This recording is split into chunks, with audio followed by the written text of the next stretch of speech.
Mga tet kuya, may bagong post si VP Sara and hindi man niya diretsong sinabi pero grabe ang kanyang banat kay Kuting. Babasahin natin yan. Ano po? Medyo mahaba-haba pero hindi naman kayo nabobore kapag ako naman ang nagdi-discuss. Alam niyo yan, di ba? oh, kung ako ay nasa totoong classroom, hindi boring ang ating class. Hindi ba? Kasi ang mga estudyante, ang mga Mawinians, ang Royal Class ay nagpa-participate ng bungga-bungga sa ating discussion through comments. Hindi ba? O kahit sa mga silent watchers natin dyan, hello, hello, tutok na tutok lang, nakakalimutang mag-like. Hoy, mag-like kayo dyan. Kakalimutan nyo na naman. Nakapag-subscribe na baga? Parang hindi pa eh. Okay. So, eto yung post ng ating pangalawang Pangulo ngayong araw. And nakakatuwa kasi parang updated si VP Sara sa mga ganap. Ang daing niyang minention mga tet kuya. Kaya Kuting, ikaw, palibasa wala kang boss, takot ka sa magagandang babae, tapos takot ka rin sa mukhang duwende na malaki ang tiyan na suminga-singa doon sa tindahan ng pandesal sa Cebu. Pag-usapan natin mamaya yung mga dogyot na tropa ni Kuting, ha? Meanwhile, ito munang ano ni VP Sara. Ito munang kanyang post. Okay.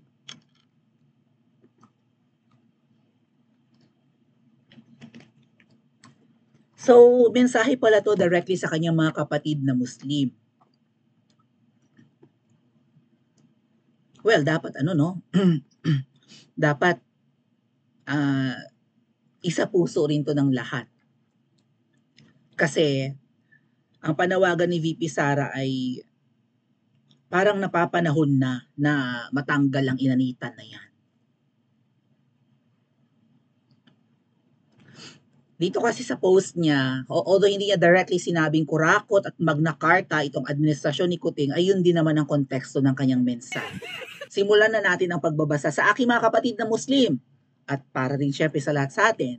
Nais kong ipaabot ang aking taus-pusong pasasalamat sa aking mga kababayan na kabilang sa 6 na Muslim tribes dito mula sa Davao City. Maraming salamat sa aking mga kapatid na Iranon, Kagan, Maguindanao, Maranao, Sama at Tausug para sa walang takot at pagpapahayag ng suporta at kagustuhang tumulong para sa kaligtasan ko at ng aking pamilya.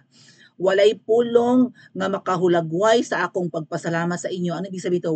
There are no words to express my gratitude to you. Parang gano'n siguro, no? Walang kasalitang katumbas.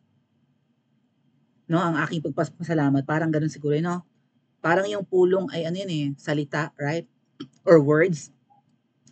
Tama ba ako? Mga Bisaya diha, ng mga dako, ang ilang tagipuso. Yes. Ngunit sa puntong ito, sadyang hindi ang aking seguridad ang mahalaga, kundi ang kaligtasan ng ating bansa. So ano ang dapat gawin ng mga kapatid na Muslim, yung 6 na tribo, para mailigtas ang buong bansa? Baka pwedeng sumama kayo sa amin sa Friday group, mga ma'am at sir. Mga kababayang katutubo, di ba? So kung kaya nyo rin lang naman at kung meron kayong mga, di ba, kung ang iba sa inyo ay nandito sa kamay nilaan, unti-unti na po tayong bumaba, okay? At magsama-sama. Hindi na natin to dapat paabutin pa ng 3 taon. Linggo-linggo may nananalo sa loto, araw-araw may nananakaw, papayag pa tayo? Ano tayo, syonga? Ano tayo, manhid, kabalan? Hindi naman po siguro. Hindi dapat indifferent ang mga Pilipino sa problema ng bansa natin. Okay? Ang Pilipinas ay pinamumunuan dapat ng mga taong may malasakit at kakayanan para itaguyod ang malinis na pamahalaan at pag-unlad ng bayan. Subalit ang Pilipinas ngayon ay pinamumunuan ng mga taong walang karapatan sa trabahong sinumpaan. So parang may hoy Ma'am Shi, may pahaging to sa'yo, wala kang karapatan, wala sila karapatan, nako'y kemeratik, sabi nung kanta, di ba? Pagkat sila nahanap sa tunay na pamumunuan ng bayan. Parang ganun yung kanta. Pinamumunuan ng mga tao, mga hindi isang Kuting, kasali yung Butod, kasali yung Tambaluslos, at yung mga kaibigan nilang Voltes 5. Kaya ang tanging nananaig sa atin ay takot para sa kinabukasan ng ating mga anak. Siyempre yung iba sa atin, katulad ko na hindi pa magulang, hindi pa, di ba, hindi pa parent, Hindi ako nakakaramdam ng pag-aalala na kung ako'y mawawala, paano mga anak ko. Pero ang mga magulang, katulad ni VP Sara, 'di ba, na anong mangyayari kapag nawala kami? Paano 'pag nagkasakit kami? Paano 'pag hindi na namin kaya maghanap buhay? Paano 'tong mga bata walang alam, puro gadget, puro pasarap sa buhay, puro pag-ibig, oh, hindi alam ang pinagagagawa ng gobyerno, nililibang sa mga concerts, sa mga online games, sa social media at kung ano-ano pa. Paano ang mga bata, okay? So nagwo-worry po talaga ang mga magulang. Oo nga naman, nadagdagan ang alalahanin ng mga Pilipino, inanitan mo pa. Imbes na pinoproblema ng mga magulang yung pag-aaral ng mga bata, matrikula, pang kolehiyo and whatnot, nadagdagan ang lala ng krimen. May recruitment ng NPA, ang mahal ng bilihin, kurakot ang mga nakaupo. Ano ang mapupunta sa mga susunod na henerasyon kung puro sa bulsa lang ng mga walang hiya na pupunta? Ang pera na atin rin naman. Ano po? Ang Pilipinas bilang isang kapuluang dinadayo ng bagyo taon-taon, may komprehensibong plano dapat at mga matatag na infrastruktura laban sa kalamidad. Subalit ang Pilipinas ngayon ay may gobyernong umaamin na wala man lang tayong flood control master plan. Diyos ko, iniyabang mo kuting na inanitan mo ka na 5,500 ang flood control projects na na-achieve mo, nagawa mo. Tapos biglang bumaha, ginabaan ka, nadamay kami sa gaba sa iyo. Alam ni VP Sara ang mga nangyayari. Eto nga po, no? Ayan, oh. DPWH inaming wala pang integrated flood control master plan ang bansa. Marcos na butata.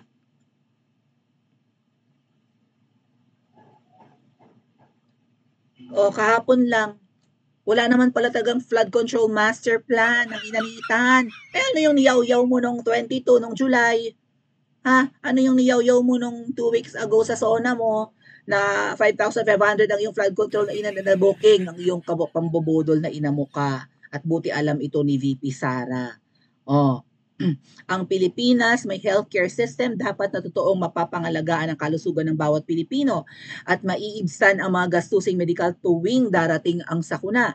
Subalit ang Pilipinas ngayon ay may PhilHealth na imbes paigtingin ay kukunan pa ng pondo yung 90 billion. Kaya sumasama diyan sa Friday group ng 'di ba? At balak sumama ng mga medical doctors, mga ano natin, mga medical practitioners natin na biktima ng ano na 'yan, pangunguha nila ng pondo. Sino ang kumuha? Yung asawa ng artistang nagdadadar na.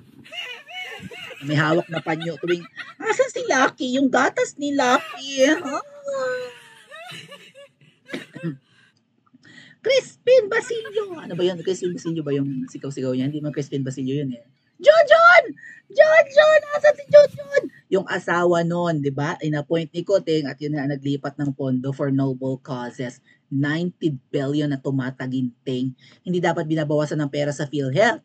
Kapag maraming pera ang PhilHealth, mas maganda yan. Ibig sabihin, malaki ang benefits na makukuha ng mga, di ba? Ng mga ngailangan yan kung magpapa-hospitalize and whatnot. And also, mababawasan yung kanilang contribution. Kung sila nagko-contribute, halimbawa ng 300 monthly or 500 monthly ang kinakalta sa sweldo, baka pwedeng gawing 300 na lang. Total, marami namang pera ang PhilHealth. Ay kaso mo kinuha ng inanitan. Ang bagong appoint ni Kuting. Oh, na may parang station ng LRT ang apelyido, no? Malapit 'yun sa tama ba? Basta may stasyon ng LRT yung apelyido ng asawa nung John! Oh, sino yung tinutukoy ko? Thank you po, Kuya Alex Soriano. Oh, imbes na ipigtingin ay kukunan pa ng pondo upang magamit sa mga bagay na walang kinalaman sa kalusugan ng tao. Kukunan. Kinuha ang pera ng kaba ng bayan, yung kaba ng PhilHealth, anong tawag doon sa pagkuha ng pera? Pagnanakaw.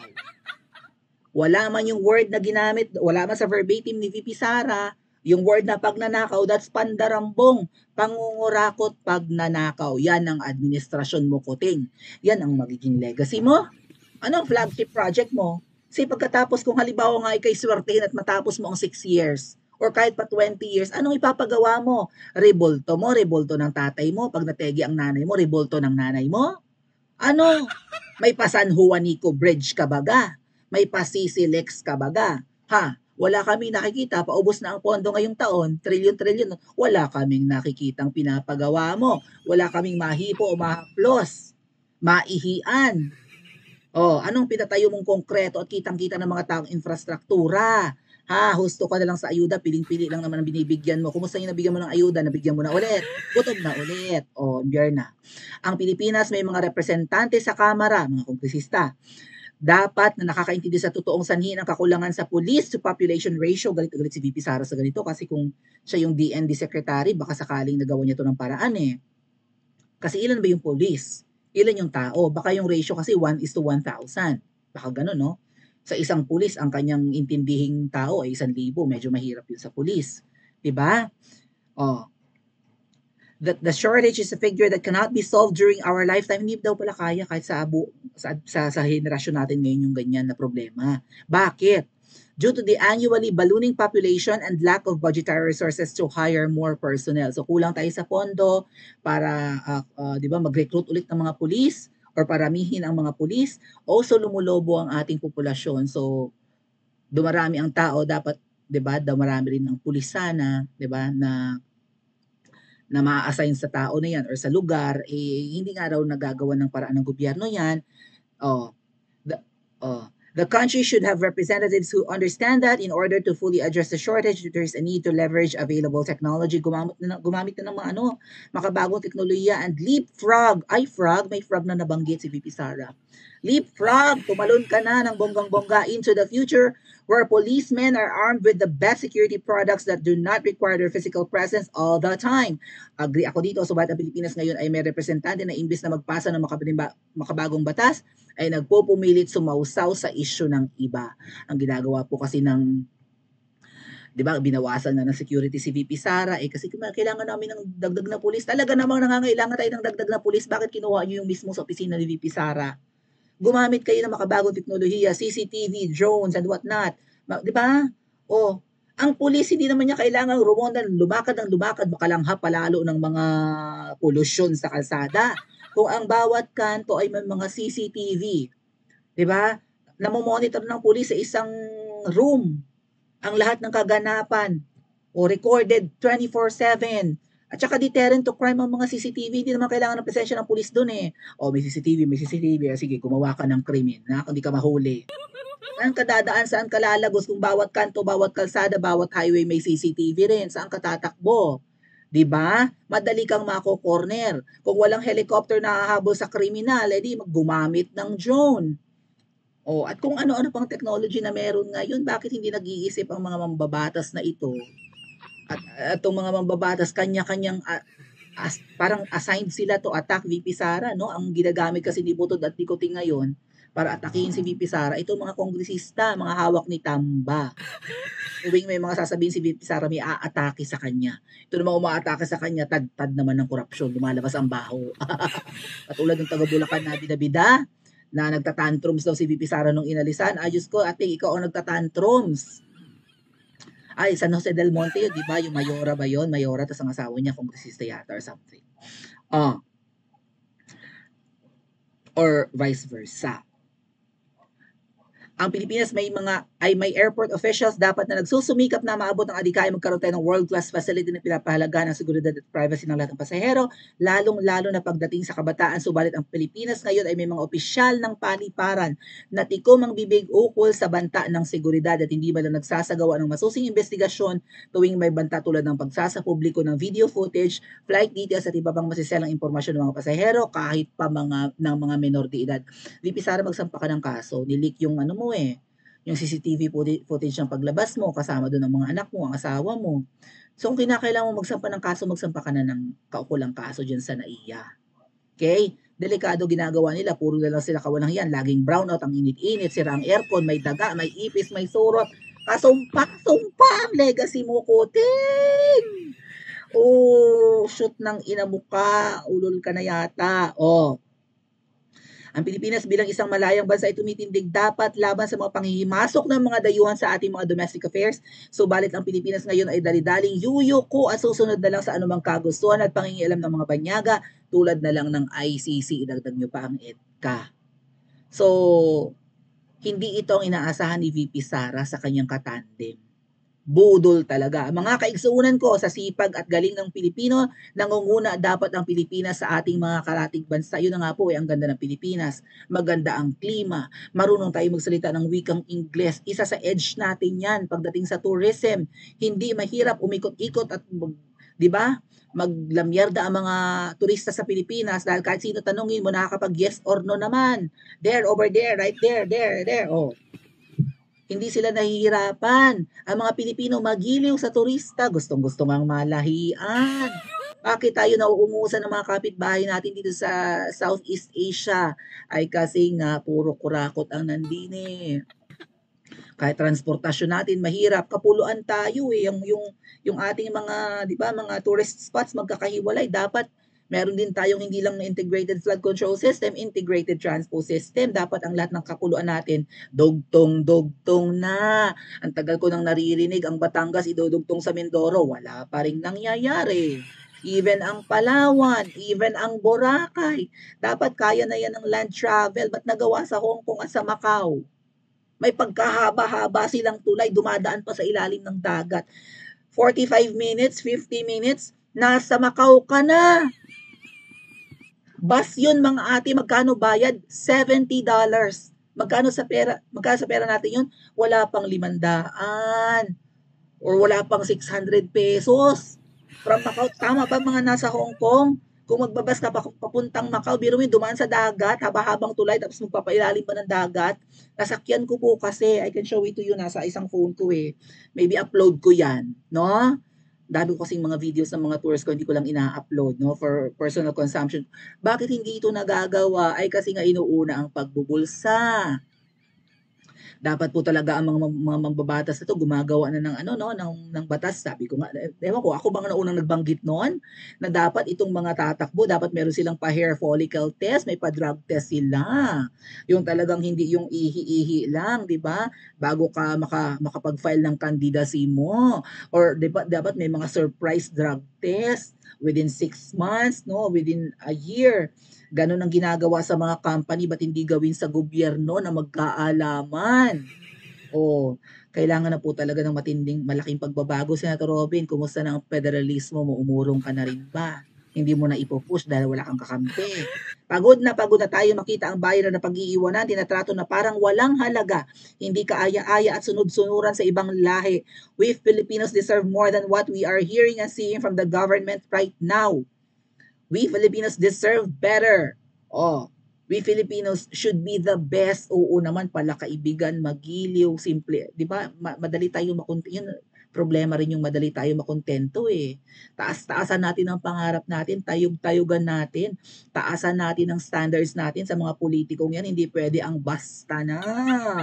Hindi pwede lugaw. Kung pwedeng kumain ng masarap, kumain ng masarap. Huwag magtiyaga sa mga breadcrumbs, sa mga inanitan na yan dahil kung tayo ay, well, kasalanan din ng mga nakaupo yan, hindi rin nila pinag-iigang edukasyon natin, ang laki-laki na nga ng budget. Gusto nila mangmang ang mga Pilipino, hindi nagpa-family planning para mahirap ang buhay.